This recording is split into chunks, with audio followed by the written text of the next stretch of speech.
créateur, concepteur du Manoir de Paris, cette maison hantée de 3 étages en plein cœur de Paris, pour vous foutre les boules. Alors, durant l'année, on raconte les légendes de Paris, les 17 légendes parisiennes. On a fait une sélection des légendes les plus effrayantes, l'histoire de Paris même.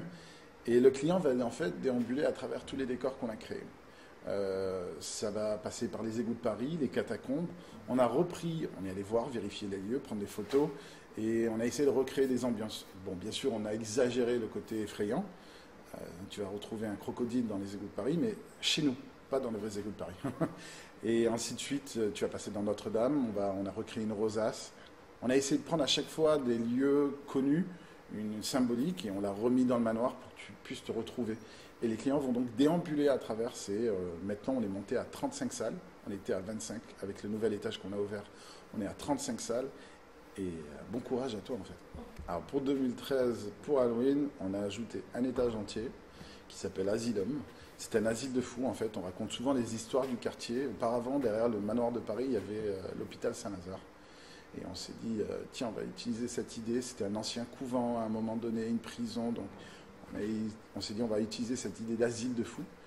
Et donc, tu vas rencontrer toute une équipe médicale toute nouvelle. Et les légendes de Paris disparaissent que la période d'Halloween. On a commencé depuis le 18 octobre et ça va continuer jusqu'au 10 novembre, tous les jours presque.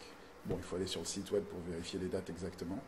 Et il y aura aussi dans le parcours habituel les démons des enfers qui sont venus rue de Paradis, chez nous. C'est ça qui est bien, c'est qu'en fait le manoir c'est plus pour les adultes. Bon, on accepte aussi les enfants, dès qu'on sait au moins de 12 ans. Mais on a des grands enfants de 20 à 30 ans qui peuvent avoir très peur et courir comme des malades. Et qui essayent de fuir les monstres. Il n'y a pas de différence en fait, quel que soit l'âge. On perd à peu près, on ne les perd pas vraiment, ils ne vont pas mourir. On perd quelques clients, 5 à 10 personnes par jour qui ont eu trop peur et qui ne peuvent pas continuer le parcours au bout des fois de la première salle. Je suis mort il y a 663 ans, exactement. Comment t'es mort? Je suis mort, chassé, mort de chagrin. Et je suis revenu pour me venger sur la terre, me venger des hommes qui m'ont trahi. Je suis là pour tous les tuer et prendre de la force dans leur chair et dans leur âme. L'équipe, c'est moi. Oui, beaucoup de choses, c'est moi en fait. Que ce soit dans la mise en place des décors, l'entraînement des acteurs. On a une actrice principale des États-Unis qu'on a ramenée pour nous aider. Et ma collègue Laura Philippe, avec qui on a boosté le projet ici en France, que ce soit dans la communication, dans différents trucs. Mais tous les décors, tous les déguisements et tout ça, c'est fait maison. Tout est fait maison en fait. Que ce soit dans les effets spéciaux, dans les effets de lumière, dans les automates, tout. Alors là, on est en plein show Halloween. Donc oui, on a remonté jusqu'à 50, même en fait plus 60 acteurs. 50 acteurs à l'intérieur du show et 10 à l'extérieur. Et le reste de l'année, c'est les légendes de Paris. Comment on les recrute, les monstres? Il y a un peu de tout. On envoie bien sûr sur Internet, il y a beaucoup de gens qui nous envoient de CV aussi. Et après, c'est un énorme entraînement, ça dure 2 à 3 semaines. Que ce soit sur le physique, sur le changement de voix, sur le maquillage, les effets spéciaux. Et il faut savoir tenir tout de même 4 à 5 heures de travail à la suite, constamment, en monstre. Et donc je pense qu'ils sont un peu aussi psychopathes, nos acteurs. 90% d'entre eux, c'est des acteurs professionnels, 10% d'entre eux sont des amateurs, mais qui adorent ça. Qui adorent les choses lugubres, différentes, effrayantes. Les cascadeurs aussi. Il y a de tout.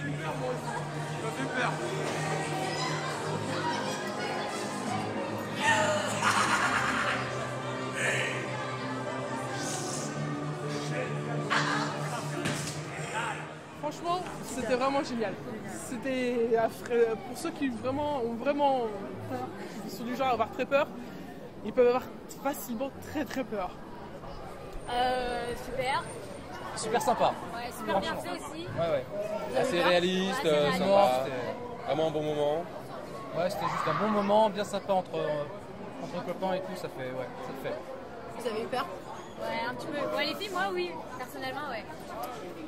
Ouais, ça crie pas mal, hein. Ça crie pas mal, ouais. C'est sympa de se mettre dans l'ambiance et de crier et de participer au truc. Ouais, se mettre dans l'ambiance. Ouais, les acteurs sont top. Ça m'a apporté que la culture d'Halloween a toujours été intégrée dans mon esprit. Depuis enfant, on faisait les citrouilles, on allait faire trick-or-treating. Je ne sais plus comment ça se dit en français, mais c'est aller voir les voisins demander des bonbons, ou sinon on va leur faire un sort. Et ça a toujours été dans mon esprit. On allait voir les grandes maisons hantées aux États-Unis. Je suis venu faire une année d'études ici en France à la Sorbonne. J'ai adoré Paris, mais je me suis ennuyé un peu. Il n'y avait pas assez de divertissement dans mon style, de ce que j'aimais, des shows à la Broadway, des parcs d'attractions. Et je me suis dit, pourquoi pas, maintenant que je fais des maisons hantées, ramener ça en France, ramener une nouvelle chose de divertissement ici à Paris. Et est-ce que le public français n'est pas plus difficile à divertir? Ah oui, mais au contraire, c'est un super challenge. Parce qu'ils sont beaucoup plus durs, ils ont une plus grande demande, et une demande de qualité. Donc on est assez satisfait, on a réussi à convaincre les Parisiens. Et grâce à eux, ils nous ont accueillis et on est plutôt vraiment contents. Alors on a choisi ce lieu ici, monument classé historique en plein cœur de Paris, rue de Paradis, même si c'est assez ironique avec ce qu'on donne. Le bâtiment, c'est la façade qui est incroyable. Dès qu'on l'a vu à l'extérieur, on s'est dit mais qu'est-ce que c'est ce truc? On pensait à un vieux théâtre délabré. Il y a toute cette céramique de Choisy-le-Roi. C'est ceux qui font la céramique, par exemple, dans le métro. Tous ces petits carrelages, c'est eux qui font ça. Et on a adoré le lieu. La façade était tellement prenante, on s'est dit il ne faut pas lâcher. Les différentes démarches ont été de passer par la mairie de Paris, demander toutes les autorisations pour ouvrir un lieu au public ici, plus ensuite trouver ce bâtiment. C'est un bâtiment monument classé historique et il fallait travailler avec. C'est pas si facile que ça. Il y a des autorisations à demander auprès de encore une autre section de la préfecture de Paris. Ça a été très administratif, quelque chose que j'ai moins l'habitude de faire aux États-Unis, mais c'est pas grave, c'est un autre challenge même pour moi.